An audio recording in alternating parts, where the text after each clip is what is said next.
With Daryl Dixon Season 3 releasing this month and becoming the 28th season in the Walking Dead cinematic universe, naturally it's received mixed reviews online. Some argue that there is immense fatigue within the franchise and it's time to call it quits, whilst others argue it's a delve into new locations that we've never seen before in the series, as we watch the stranded Daryl and Carol navigate the terrain of northern Spain and explore the collapse of London. But is Daryl Dixon Season 3 actually any good? Well, today I'm going to review the entirety of the season and throw my hat into the ring of opinions. Now, of course, this review obviously contains spoilers for Daryl Dixon Season 3, but with that being said, let's get straight into the video. Now, the story of Season 3 revolves around Daryl and Carol helping a town called Soles de Mar, led by a man named Fede. Now, every year the town has to offer a young girl to the El Alcazar community led by the King of Spain. And the story delves into Daryl and Carol helping a young couple named Justina and Roberto and freeing the town from this primitive tradition, whilst also attempting to repair their sailboat that crashed in episode 1. Now, this season introduced us to some characters I really enjoyed. Firstly, Antonio. I thought he was a well fleshed out and likeable character who helps to break the language barrier early on in the episodes, is the father of Roberto and ends up becoming a love interest for Carol. And another standout character I enjoyed watching was Paz. She's this insanely cool cowgirl who helps Daryl infiltrate the palace occupied by El Alcazar and also had an interesting backstory. And I think the characters of Justina and Valentina are also a highlight from this season, with of course Daryl and Carol being their usual best. However, the story to me, whilst engaging and offering us some interesting new characters, is incredibly confusing and convoluted. The sheer amount of characters we are introduced to and expected to remember their names is insanely ludicrous. Now, over a longer season of television, it would be understandable introducing us to all these communities and fleshing them out, and would probably serve as good world building, but in just 7 episodes we meet 7 separate communities. I mean, we are introduced to more communities in this 7 episode span than we saw in the entirety of the first 4 seasons of the main series, and just to emphasise this fact, there are more communities in this mini-series than took part in the all-out war storyline across seasons 7 and 8 once again from the main show. And due to this huge influx of characters, many of them feel severely underdeveloped. Let's take the community Los Primitivos. Apologies, I've probably butchered that name. But as an example, essentially a knockoff version of the Wolves from the main series who operate with the sole purpose of causing mass destruction.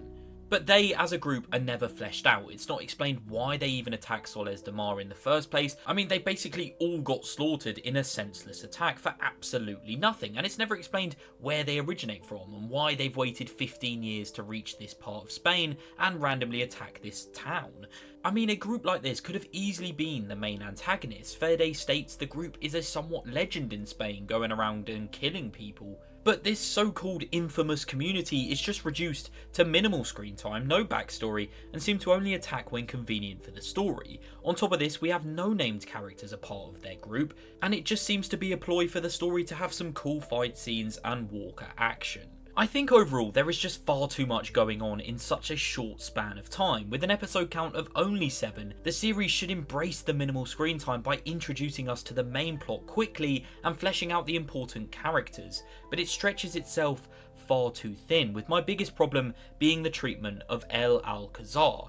I mean, the King of Spain and the head of arguably the main antagonist group of this season genuinely gets about 2 minutes of screen time. And his son, the Prince of Spain, whilst yes, playing a bigger role in the story, still is severely underdeveloped. The show spends too much time half explaining other communities around Spain rather than focusing on the main plot. It's alluded to that the prince beats his wife and is an awful human and has married Paz's girlfriend by force. The story tells us he's bad, but it never really shows us why he's bad. We are just kind of told, right, this is the villain of the series and he's just not a nice guy. In fact, to make this video, I had to search up his name. That's how underutilized he is in the overall story. His name is Guillermo Torres, and the fact I can't remember arguably the main villain's name is a big problem. He's not imposing, he's not frightening, and he serves as a one-dimensional character who is destined to be killed. A royal family who rules over Spain with an iron fist, forcing towns to give up their girls whilst living a life of luxury and being shrouded in mystery sounds incredibly awesome, and if the show had spent the majority of its screen time exploring that concept, this could have been a phenomenal watch, but instead we spend an entire episode with a subplot about a train stealing a community of lepers' water, an underwhelming exploration of London, and a random attack from some complete nutters. My point is, time is extremely valuable when you only have 7 episodes, and Daryl Dixon Season 3, for the most part, fails to effectively utilise that time. Because yes, the story on the surface is intriguing, and the writing is leaps and bounds better than Season 2's, but it tries to accomplish far too much. And my final problem with the plot is the season finale's conclusion. After Daryl and Paz sneak into the royal palace disguised as waiters for a royal banquet, Daryl cuts loose 9 walkers that have been tied up on stage and used as a puppet show to entertain the King of Spain. Now bear in mind, this is 15 years into the apocalypse in a heavily guarded palace. The walkers bumble off stage and cause absolute carnage, essentially wiping out the royal palace entirely. But how on earth are they able to do this? There are armed guards everywhere and a room full of people who have survived over a decade into the apocalypse. So you're telling me that 9 walkers was all it took to take down this supposedly impenetrable community with trained guards and heaps of weapons? I just don't buy it, and I thought it was incredibly lazy writing.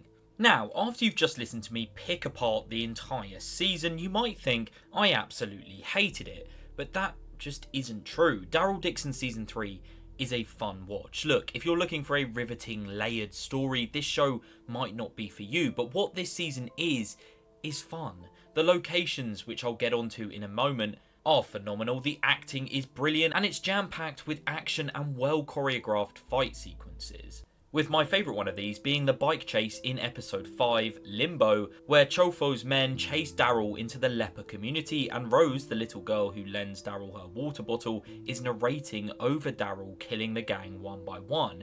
It just had this real western vibe to it that I absolutely loved, and once again, I'll get into more detail about that specific episode later on, but the overall story is engaging and far more grounded than the previous season, and although it does take a bit of time to get going, by episode 4, I was fully invested in the story. I think the writing, although slightly inconsistent, is once again a huge step up from Season 2, and whilst we're on the topic of Season 2, after I'd finished that season, I wasn't excited for this season of television. I thought it was massively underwhelming, and they made Carol pretty unlikable, but Season 3 does not have that problem. Carol is once again back to her very best, and although I mentioned there are far too many characters throughout the season, the story does end with a solid group that I actually care about, as well as a tease return of Cadrone, which I'm very excited for. I think Season 3 has set up the foundations for a brilliant final season with a group of likeable and well fleshed out characters, and for the first time in a while,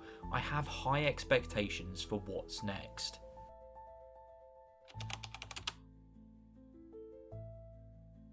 Without a doubt, the highlight of this season for me personally is the cinematography. It just looks awe-inspiring. Now, even in The Walking Dead's lowest moments as a franchise, one thing you can never fault is the locations, set pieces and walker design within the series. And Daryl Dixon Season 3 is arguably the best looking season in the entire Walking Dead universe. We see, albeit a very brief look at London, but it looks awesome.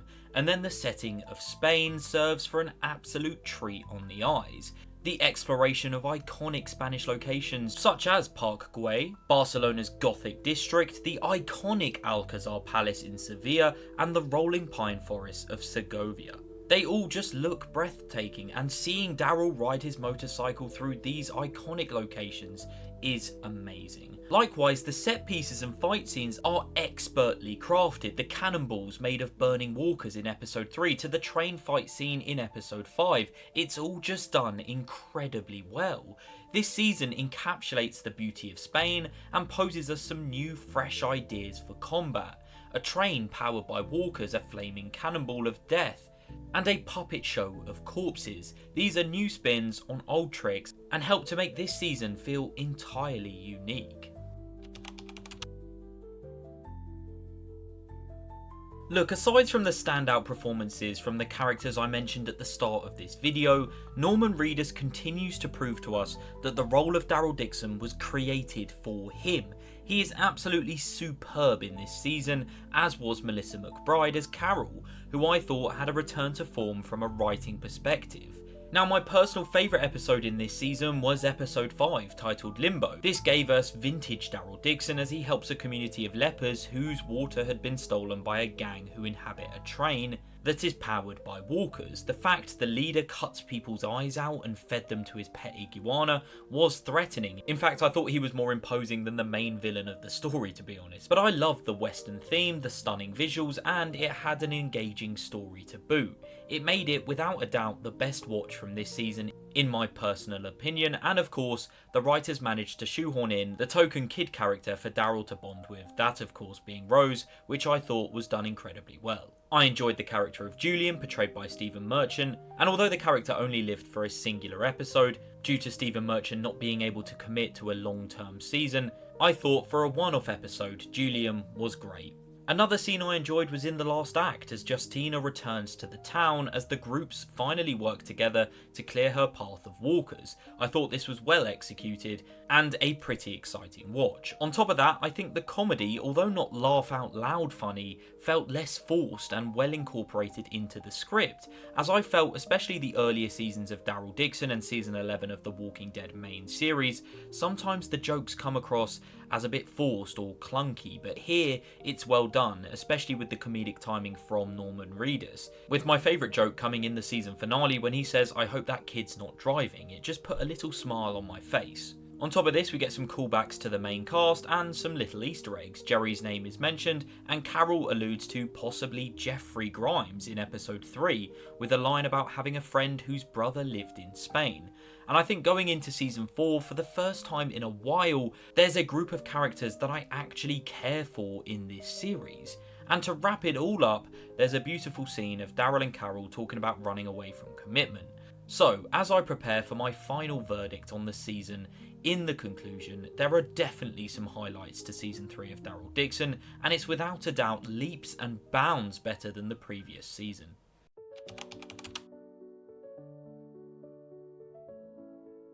In conclusion, Daryl Dixon's Season 3 is far from perfect. Some of the scenes genuinely make zero sense, like the fall of the palace, or the scene in episode 6 where Carol, who'd only learnt Spanish for 2 days, could already translate the words for poison and liar. I mean, those words are hardly on top of the list of Spanish words to learn. But anyway, despite some poor writing in parts of the season, it's still a very fun watch. Admittedly, it starts off slow and many of the characters and communities are severely underdeveloped, and it also fails to fully embrace its short runtime.